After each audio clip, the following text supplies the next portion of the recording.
చంద్రబాబు నాయుడు గారు గతంలో నా కొడుకు బాగాలేకపోతే 2.5 లక్షలు ఇచ్చారు.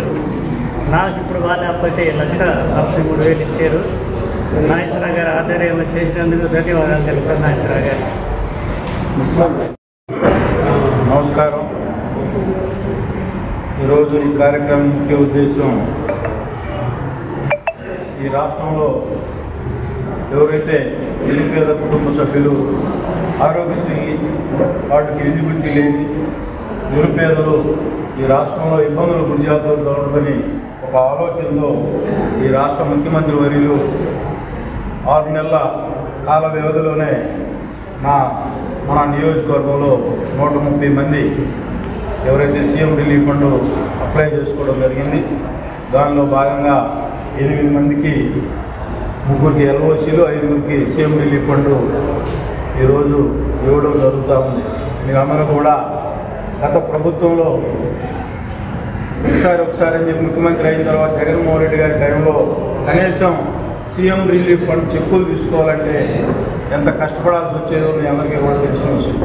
6 నెలల కాల వ్యవధిలో మళ్ళా ఈ వీక్లోనే ఇంకో 30-40 చెక్కులు కూడా మన నియోజకవర్గానికి రెడీ అయి ఉన్నాయి. ఈ ప్రభుత్వం ఉమ్మడి ప్రభుత్వం తెలుగుదేశం పార్టీ, జనసేన, బీజేపీ ప్రభుత్వం బడుగు బలహీన వర్గాలకి ఏవైతే ఎలక్షన్ ప్రచారాల్లో చెప్పావో ఇది ప్రజా ప్రభుత్వం, ఇది మంచి ప్రభుత్వాన్ని నిరూపించుకునే దానిలో భాగంగా ఈరోజు ఎన్ని కష్టాలు ఉన్నా కూడా ఈ రాష్ట్రంలో మీకు తెలుసు ఆర్థిక పరిస్థితులు ఏ విధంగా ఉన్నాయి.